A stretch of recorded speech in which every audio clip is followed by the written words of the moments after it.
All right. Our first card is the Eight of Cups. So going into September, Aries, a lot of energy may have to do with you leaving old behaviors, old emotional baggage, old friendships, connections, relationships, not necessarily the relationship themselves, but baggage that is associated with it that no longer serves you, and being able to finally walk away from some of that stuff. And a lot of it may even be with your own self, because the Judgment card is coming next.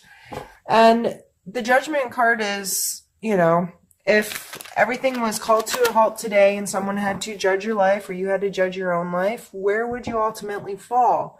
Unfortunately, a lot of us do that to ourselves all day long, and we're constantly making ridiculous judgments and carrying around shame and grief and regrets and all of these things, and we're constantly judging ourselves because of it. So how are we able to put that stuff down? How are we able to move past it? And there are some really good YouTube videos out regarding shame and how to deal with it and what it can do to your mental health. And my light just turned off. I guess we're still okay. My lights have been really weird lately, so I don't know.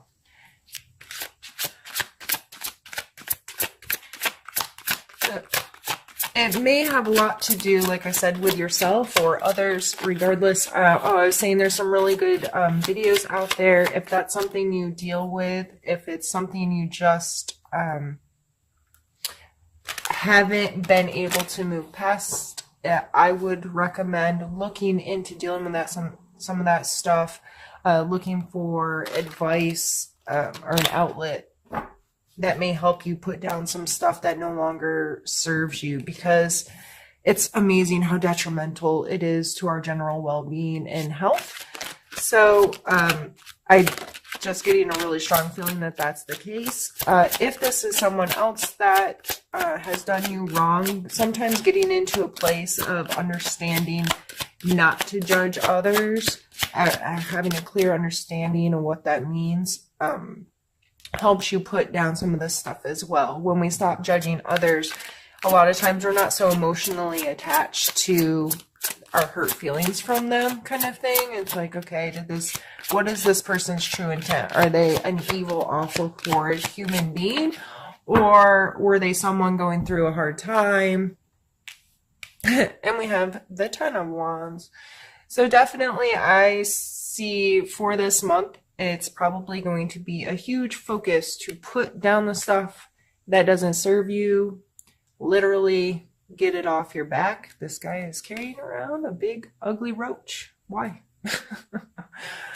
Why are you doing that to yourself? And it may just be getting to the end of a cycle of having to put in a lot of work on a project, a completion of some tasks that have been very demanding of your time and your energy and your focus.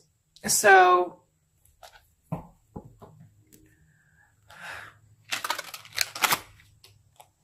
if this is judging yourself and you're able to put down some of this emotional stuff and get past some of these regrets or shameful moments in your life or hurtful moments, it's not just about the things you've done wrong, but more likely than that, that's where most of us really do our self-harm. It's not in someone else hurt us, so we just feel bad. It's when we continually hurt ourselves or feel like we're hurting ourselves or hold ourselves accountable for something that happened 20 years ago. And it's still, if you think about it, takes your breath away and you feel so much guilt, regret, shame, what have you, embarrassment over that situation. And that may, if you're the kind of person that is behaving that way or letting that kind of stuff have a lot of hold on you, you're more likely than not also a people pleaser, because you want people to see the best out of you. You want people to think that you're willing to do work to make them like you and to have a good relationship. So you may be a type where you're saying yes to too many things, taking on work that isn't yours, taking on doing a little bit too much as far as helping your friends or volunteering in the community or whatever. If you're taking that to a little extreme where you're taking on a bunch of a bunch of projects that you didn't necessarily need to be involved in, or at least not to the level you are, or it could just be getting too obsessive over the projects you are working on, and you're just carrying a lot more weight around regarding it than you really need to. However this is playing in your life, these three cards coming out together are just telling me that you have been carrying around a lot of stuff emotionally, physically, mentally, whatever. And you're kind of, I just feel like you've been putting yourself through the ringer. And once in a while, we need to call ourselves on our own crap, right? Like, you need to be like, okay, I need to get it together. I'm a mess.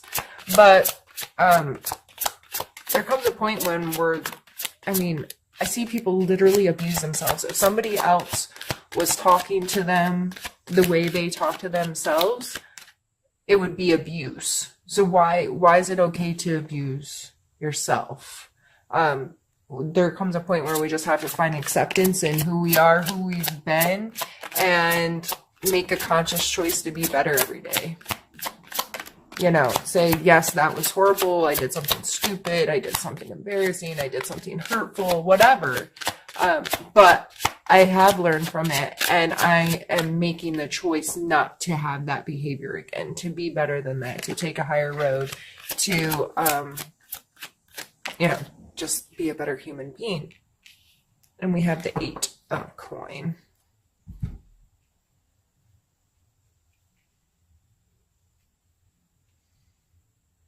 I see this as putting in a lot of work as well. So far we've had 8s, 10s, and 20. I mean, these are all big numbers in scale. This is sometimes monotony, like doing something over and over and over again, and doing the work and doing the work. And I'm showing up and I'm doing this every single day, even if it's awful or even if I don't want to do it anymore, but I need to do the work to get to where I want to be. So 8, and scale from 1 to 10, you think about when you're ending a project, again, it's that due diligence of keeping things going. I'm really getting close. I just have to stick it out a little bit longer, and this will be to completion. So whether this is in your physical world, wherever, this kind of energy is just a reminder that to get good at things, we have to keep doing them. Practice makes perfect is said for a reason, even though, there really isn't perfect. You can find a million memes, whatever, about doing things X amount of times before you're a master at them or whatever.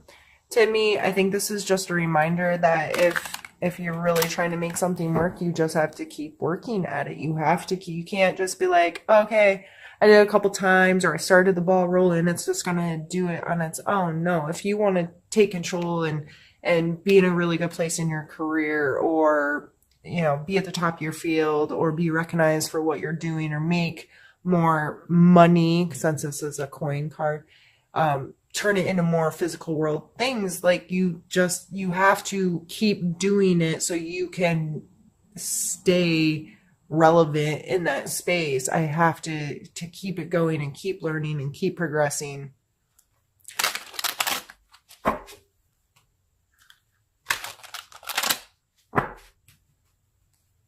And that may be a challenge right now.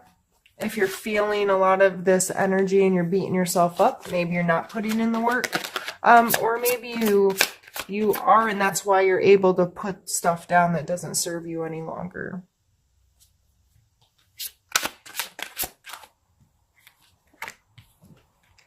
And we have the Ace of Wands and the King.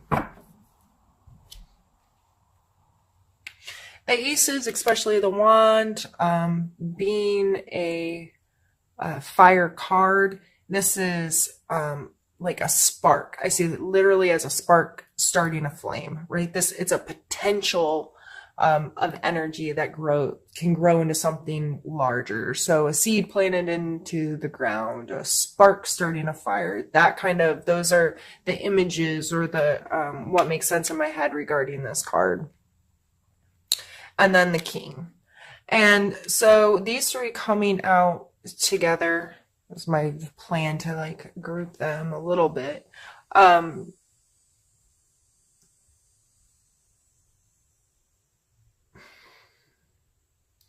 The king energy is very steadfast, has a very mature understanding of his physical space. He understands money and how it works. He understands his body and how it works. He understands how to make his physical space work for him and to be comfortable for him and for him to have some sense of control over that space. So I see this as you putting in the due diligence with this kind of new thing that can take you here. Again, going back to this card, I guess I didn't even really need to pull these other two.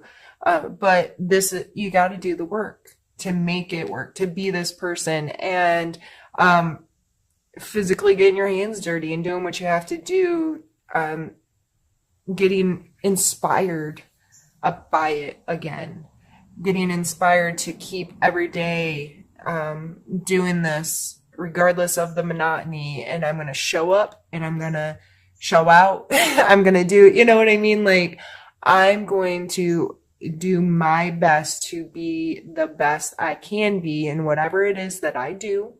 And that way I can get to this place of feeling secure in it, feeling like I have some sense of control over how this situation goes and how this benefits me, and feeling in a place like the kings and queens. I always see them as a word that comes to mind always is comfortable. There's a sense of comfort in that space of being like at the top of the social ladder, if you will. And that's not necessarily what it falls into, but it may be, because, you know, the better you get at whatever your trade or your craft is, and the more inspired you are to keep it going and to show up and do the work, the more likely it is that you're going to be able to sit in this position. And because you've done the work, you've created this, you've put in the time, you've put in the energy, you've put in the effort, and you've worked yourself to a place where you feel very comfortable in control and have a very mindful sense of what's happening here. These are earth energies. The coins are earth energies, so very grounded, common sensical, kind of just this understanding of how this works, and that I can be comfortable in my space if I choose to create that space of comfort for me. So let's pull some more cards.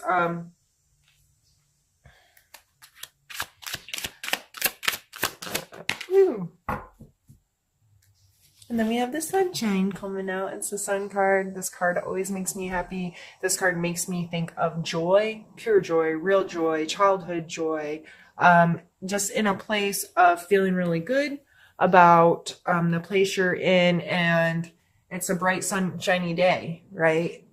This card in other decks is depicted by like a little naked baby riding a horse under the sunshine, and he looks so stinking happy, you know, like that's an extremely positive card to come out.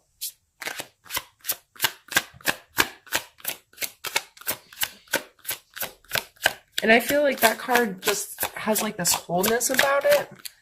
This, and it may be going back to doing something that you did when you were young, or doing, I'm gonna have the Ten of Wands.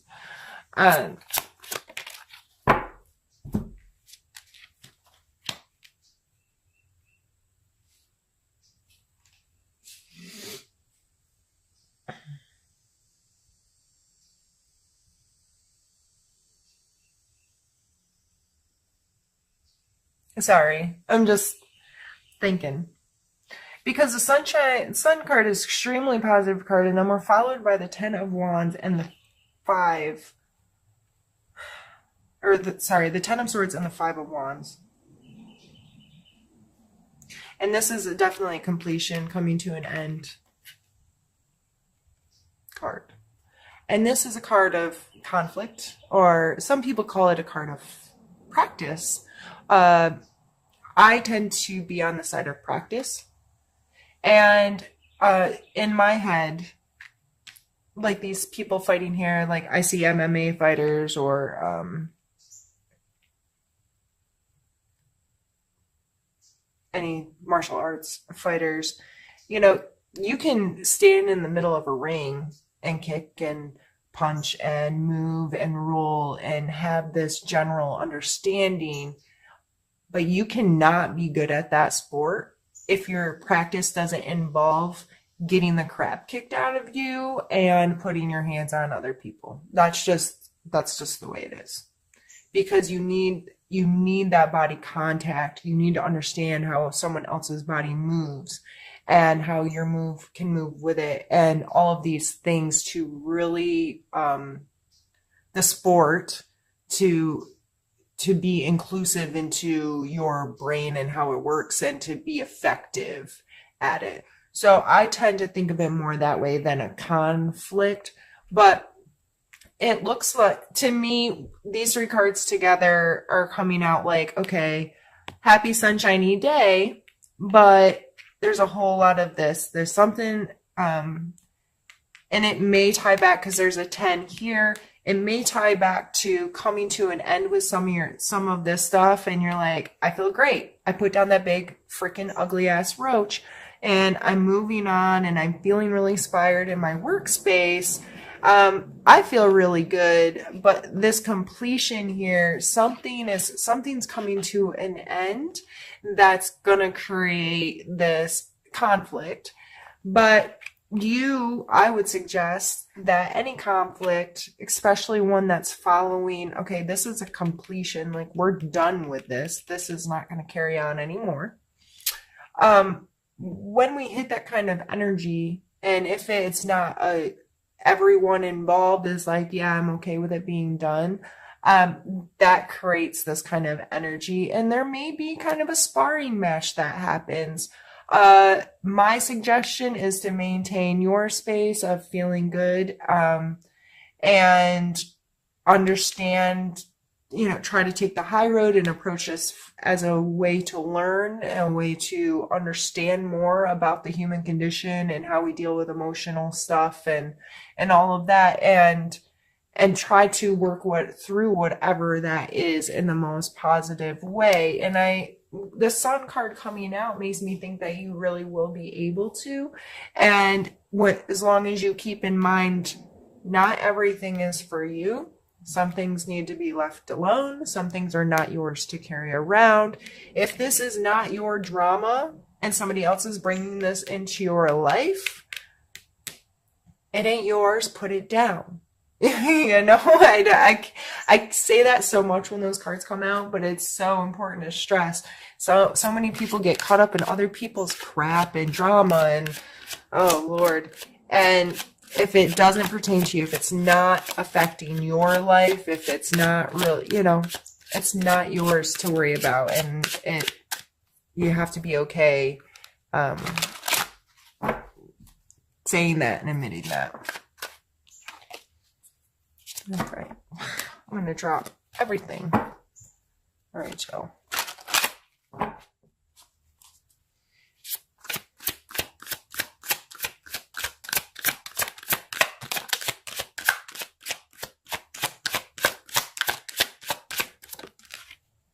Let me take it. I almost fought. And we have the Seven of Swords. This card is a lot of times referred to as the thief. It looks like he's sneaking away with things that don't belong to him. So I'm trying to find a place to shuffle where I'm not covering up the card. Whether this is you or someone else, it's a very self-serving card. If this is applying to you, it may not be, I'm not a thief, I'm not a cheater, I'm not a whatever, but are you You know, are you completely honest about how you spend all your time and your energy? Are you giving little white lies to people, saying you're one place when you're not really? Yeah, I'm on my way when you haven't left your house yet. That's stealing someone else's time or being dishonest with them. I don't know. It's like I see somebody sneaking something out of the work fridge, or it could be something so minute and ridiculous, but a lot of times we have to be kind of called on that behavior and reminded, like, you know what, someone else, this is a self-serving behavior, and just because I'm not hurting someone else, the behavior hurts me because it's extremely self-serving. Now, I understand that sometimes we get in positions where we have to serve ourselves. We have, for survival reasons, we have to get in this very selfish or self-serving kind of frame of mind and being to ensure that we are okay. But for the most part, if you're in that situation, I'm sorry, and I probably don't have anything to say that's going to help you much. Just be well and take care of yourself. But if you are not in that kind of situation, then you need to call yourself again on your own stuff and say, you know, is this right? And we are followed by the Ace of Swords. So we have two aces here. Again, this, with its swords, this could be like an aha moment, a very like punch in the head, like, yeah, that makes sense. That's, using your logic or your, it's just a very quick wit kind of card. Something is gonna, comes to you, or that kind of thing. It could be, you know, that $1 million idea that flashes through your head that most of us don't do anything with, and we don't turn it into potential. But so here, you know, you may be having to get, you know, I don't say, I hate to tell you to be self-serving, but it's possible that, you know, whatever this brand new idea is, you're like, that may cause me to make a questionable decision or that kind of thing, because I'd really like to do something with this. Or it could be, you know, this energy coming into your life from someone else or whatever gives you this idea like, aha, I know what to do now. And our last card is the Page of Cups. And this is kind of a young, youthful, cups are emotional stuff, connections. So I always see this guy as like the life of the party, not in a outrageous kind of way, but in the way who's willing to make connections with people, who's willing to have genuine conversations with people and is out there interacting. He may be a little shy or a little emotionally immature, but the intention is there that, you know, this is, I want to get to know you and I want to connect with people and I don't know what I'm doing and I might be kind of like fish out of water. I don't know. That just came to mind, and I've got a little fish jumping out of his cup. But, you know, kind of a go with the flow, easygoing energy. So, and if this is pertaining to your romantic life, if you're in this energy, that makes sense why you're being a little self-serving. If you're not necessarily like committing to one person, or you're like stringing along a couple, or you're just not getting like real straightforward about your intentions with the relationship and what the relationship really like is to you. If you're in this energy, it might be something that's like, you don't want rules, you don't want any kind of like real commitment or something. So the other you may be, you know, misleading or mishandling someone else's emotions, or this could be someone that is the person that you're hurting or is hurting you. The Page of Cups would be a water sign. So, you know, I'm not really a fortune teller. I'm just here to talk about the cards and the energies and how they may be playing in your life. And it's up to you to tell the story in your own head. So whatever, as soon as I said this card, and this is a Thief card, who did you think of? So that's how I kind of go, is what was your initial reaction to this? And that's what you should probably pay attention to. So However this energy is playing in your life, I would take it as be mindful of how you're emotionally connecting with people. And if you're abusing, are you stealing their time? Are you stealing their energy? Are you stealing, just, or just not being completely honest with them? Or is there somebody doing that to you? Because I believe with the Ace of Swords coming out in the middle, that someone's going to find out the truth.